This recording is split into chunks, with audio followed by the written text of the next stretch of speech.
Bonjour à tous et à tous, aujourd'hui je vous retrouve pour une petite vidéo favori. Ça faisait un petit moment mais comme d'habitude je ne teste pas suffisamment de choses et j'ai pas non plus des highlights dans ma vie toutes les 3 secondes qui font que je pourrais vous présenter ça tous les mois. Maintenant ça doit faire à peu près 2 mois mais je pense que ça fait une bonne moyenne, tous les 2 mois c'est plutôt pas mal, je sais pas ce que vous en pensez.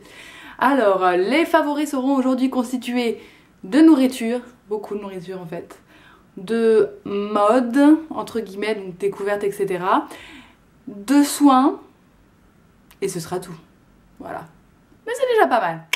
Let's get into this! Je vais d'abord commencer par les soins et en ce moment dans ma routine cheveux, j'ai rajouté quelque chose que vous connaissez sans doute, absolument toutes et tous peut-être, qui sait si vous avez les cheveux longs, c'est le rinçage à l'eau, non c'est pas de l'eau, au vinaigre. Au vinaigre de cidre en fait, donc voilà, là c'est un vinaigre bio allemand hein, qui vient de chez Edeka, Bio de Centrale, et c'est vraiment génial. Enfin je trouve que ça laisse une chevelure si douce et si brillante. Maintenant c'est vraiment devenu un indispensable. En plus on peut l'utiliser pour faire des vinaigrettes, ce qui est plutôt cool. Donc c'est un peu double usage. Ensuite j'ai eu quelques soucis de peau en milieu de mois de novembre, fin du mois de novembre, qui se sont arrangés, hein, vous pouvez le voir ça va mieux, mais bon comme j'ai toujours une lumière assez violente, je suis toujours toute blanche et on ne voit rien, c'est l'avantage. Parce que j'ai eu un espèce de bouton et même plusieurs ici et ici qui voulaient pas partir, qui ont mis genre 2-3 semaines pour partir. Ça a été une lutte à base d'huile de tea tree, de romarin, enfin d'huile essentielle, à base de masque à l'argile rouge, mais j'ai réussi, j'ai de nouveau une peau bien, bon c'était aussi dû je pense à mon alimentation. Et surtout au niveau pour aider à la cicatrisation, en ce moment j'ai utilisé pas mal de miel en masque, donc je me tartinais les zones à problème, donc menton, joues et front et nez, partout quoi. Hein. Et donc ici c'est du miel de forêt en fait. En fait je m'en fiche, j'ai pris celui que j'avais en ce moment et comme j'avais essayé ça pour faire mes tartines, bah voilà. Plutôt pas mal parce que ça se presse et je faisais pouic pouic et puis je le laissais poser jusqu'à ce que j'en ai marre en fait. Et j'ai l'impression que ça a vraiment aidé à accélérer et ça allait beaucoup plus rapidement mieux quand je l'utilisais, plus que quand je n'utilisais pas. Donc voilà, je vous conseille pour les problèmes de cicatrisation. Ensuite, un produit que j'ai terminé, c'est ce gel douche Benecos à l'abricot. Ah, il y a un cheveu, tout dégueulasse, ça c'est mouillé encore. C'est à l'abricot et à la fleur de sureau. Il existe aussi en shampoing avec cette odeur-là. Il est vegan, il est BDIH et il a une bonne odeur. D'abricot, voilà, surtout d'abricot en fait, fleur de sureau peut-être pas, mais une bonne odeur d'abricot, très agréable à utiliser. J'ai beaucoup aimé ce produit et du coup ça m'a donné très envie d'utiliser le shampoing. Ensuite, un produit que vous avez vu dernièrement dans mon haul DM et Rossmann, je vous mettrai le lien de la vidéo en barre d'infos. Cette huile crème lotion pour le corps, qui a une texture de crème épaisse, qui est au jasmin et au sésame bio. Il y a beaucoup d'huile à l'intérieur, donc la composition est excellente. J'aime beaucoup, c'est certifié BDIH, ce n'est malheureusement pas vegan. Mais ça sent délicieusement bon la fleur. Ça sent le cocooning fleur. C'est un peu difficile à décrire, mais moi j'ai beaucoup aimé. Surtout, ça a un pouvoir nourrissant qui est assez super pour une lotion. Ça met plus de temps à appliquer qu'une lotion qui hydrate, qui nourrit que dalle, mais au moins vous êtes tranquillou. Moi ça me dure limite 2 jours, enfin si je me crème pas, du coup j'ai la flemme de crémer tellement ça me tient longtemps quoi. Maintenant on va passer à la mode entre guillemets. Il n'y a pas trop de trucs, ouais parce que j'ai décidé de mettre que les trucs que j'avais vraiment portés, etc. Un premier truc mode, c'est ce t-shirt Targaryen. Voilà, c'est le t-shirt de la maison. Si vous regardez Game of Thrones, vous connaissez vraisemblablement évidemment ce logo avec un dragon à 3 têtes, Fireblood Targaryen. Donc c'est la maison Targaryen Game of Thrones, puisqu'il y a plusieurs maisons, et celle-ci c'est celle où il y a Daenerys et qui a 3 dragons, etc. Enfin bon, je vais pas vous raconter Game of Thrones, soit vous regardez vous-même, soit vous connaissez déjà. Voilà, et juste que je l'adore, je l'ai acheté chez Elbenwald, comme on le voit ici. C'est en fait, il y a un site internet, mais c'est un site allemand Et il y a une boutique à Europa Passage, donc dans le centre de Hambourg, tout au sous-sol.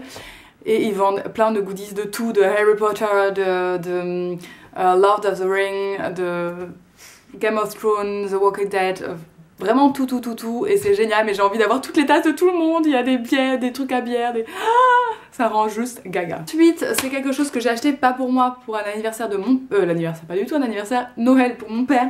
Et c'est juste parce que je tenais vraiment à vous parler de ce concept store, entre guillemets. C'est quand même maintenant devenu relativement connu, mais si vous êtes moins dans le truc un peu... pas underground, mais... les trucs un peu gaming, etc. Vous connaissez peut-être pas. Ce sont les t-shirts, je sais jamais le prononcer, c'est Kvapi. Voilà. En fait, ce sont des designers, enfin des gens qui proposent leur design de t-shirts sur le site. Le public, donc toi et moi, hein, voilà, en gros, nous et vous, nous pouvons voter sur quel design nous voulons pouvoir avoir la possibilité d'acheter en t-shirt. Ce sont des t-shirts qui coûtent vraiment pas cher parce que je crois que c'est 12 €, enfin ça va de 10 à 14 € je crois. Celui-là il a coûté 14 €. Je vais vous le montrer.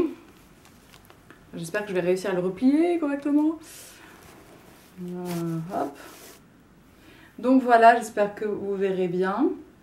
C'est en fait un t-shirt qui est relié à Lord of the Ring parce que j'ai vu souvent Lord of the Ring avec mon père et qu'il y a écrit One beer to rule them all, Mordor Dark Ale. Donc en fait mon père est aussi un très grand amateur de bière comme moi et du coup c'est lui qui m'a initié.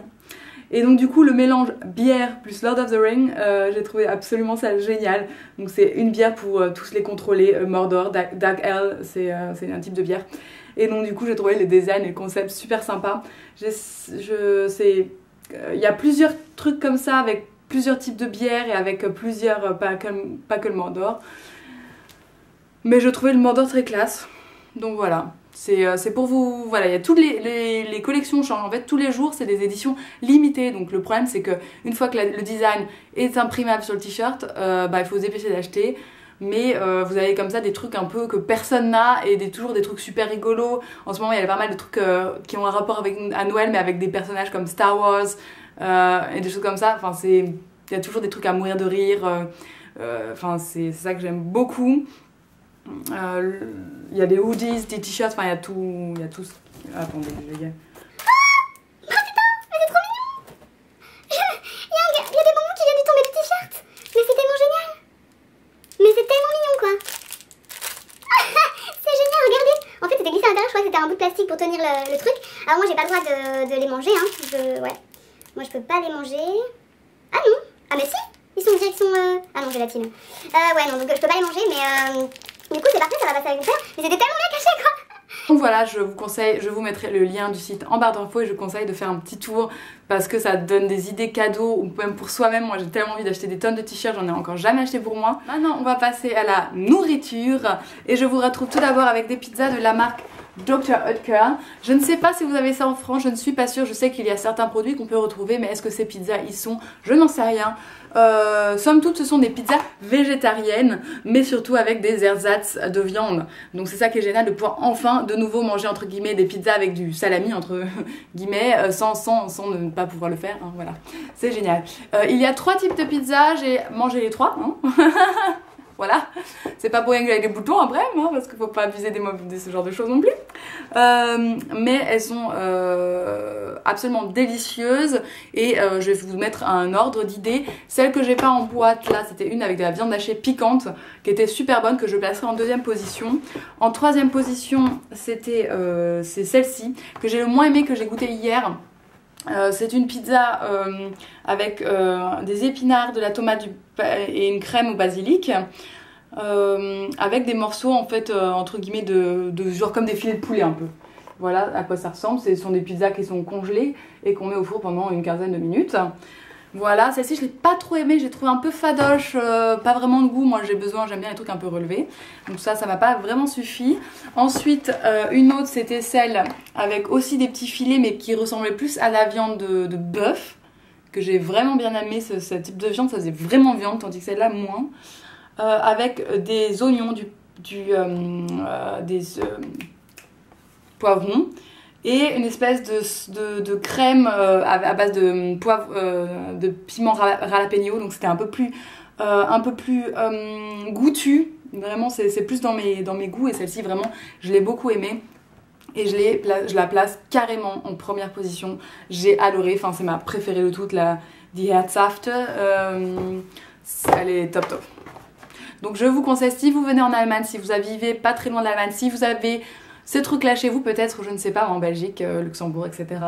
Je vous conseille de faire un tour et de l'acheter et de la manger. Un produit que vous avez déjà vu du chocolat vegan, c'est la marque iShock Feel Free, c'est la version Choco Cookies, et j'ai adoré ce chocolat au lait avec des morceaux d'Oreo entre guillemets, donc chocolat, des petits biscuits de chocolat. C'était super bon et ça m'a vraiment donné envie de découvrir le reste de la gamme iShock, et je vous la conseille si vous l'avez dans vos magasins bio, parce que elle est vraiment terrible. C'est du bio, c'est fait en Allemagne, et voilà, j'en ai déjà parlé dans ma vidéo concernant mon test de 5 plaques de chocolat, donc vous aurez mes avis en temps réel puisque je le goûte à ce moment-là de ce produit-là. Et l'avant-dernier produit, ce sont des falafels, une préparation de falafels à faire à la maison.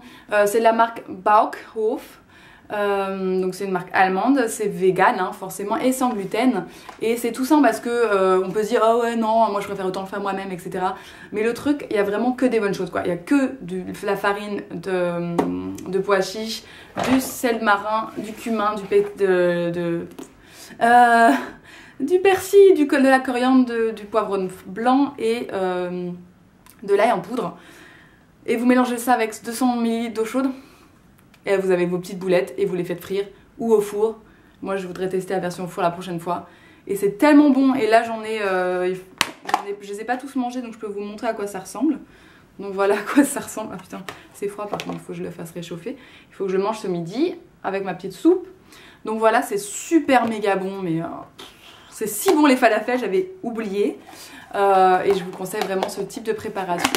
Si évidemment il n'y a pas de rajout chelou, mais là c'est vraiment pur quoi. Et ça vous permet de faire 16 dans le paquet, donc manger ça avec une salade, etc. À dipper dans une petite sauce. Moi j'avais fait une petite sauce yaourt de soja avec des oignons nouveaux, du cumin, enfin du paprika, de la noix de muscade, du poivre, du sel avec des herbes. Trempé là-dedans, c'était tellement bon quoi. Bref. Ah oui, j'avais rajouté par contre, ils avaient conseillé derrière, en plus il y a des idées de recettes derrière, et moi j'ai voulu faire avec, ils ont conseillé aussi de mettre un oignon dans la pâte en fait, donc j'ai coupé un oignon et puis je l'ai mis dedans, et ça a donné encore plus de goût, voilà. Le dernier produit, ce sont des thés dont je vous ai parlé dans mon dernier vlog, donc la semaine dernière, qui est sorti donc dans la nuit de dimanche à lundi. Ce sont des tea Cosmo Tea, ce sont en fait des thés noirs, c'est la gamme thé noir, les Russes Russian Blends. Et en fait, il y a dedans le Prince Vladimir, Anastasia, Bouquet de Fleurs, Saint-Pétersbourg, Troika. Ce sont différents thés noirs. Moi, je pensais ne pas aimer le thé noir. Et depuis que Valentine, ma copine de Berlin, m'a offert ça, j'ai genre découvert le thé noir. Et j'adore ça. J'évite d'en prendre parce qu'on est tous d'accord que pour mes problèmes de fer, de la stimulation du fer, c'est pas le genre de truc qu'il faudrait que je prenne tous les jours. Mais je prends ça genre le week-end. Voilà, donc 2-3 fois par semaine, grand maximum, je me fais un bol et je le savoure quoi. C'est genre la la. Alors il y en a qui disent que les ingrédients sont pas genre super bien chez Cosmiti. J'en ai entendu parler il y a pas très longtemps. Je sais pas ce que vous pensez de la qualité des thés Cosmiti. Alors ce ne sont pas des thés bio, mais en tout cas, moi les Russes, je kiffe les Russes quoi. Bergamote et tout sont des senteurs qui me plaisent, fleurs d'oranger, vanille. Ah, c'est... Voilà, moi qui buvais que de la tisane, de romarin jusqu'à présent presque, voilà, je découvre la vie. Bon bah voilà, ce sera tout pour... ouais c'est ça, hein, ce sera tout pour mes favoris de ce mois de début décembre, voilà. Je vous dis à bientôt pour une nouvelle vidéo et je vous fais plein de petites cuissiettes. Ciao ciao.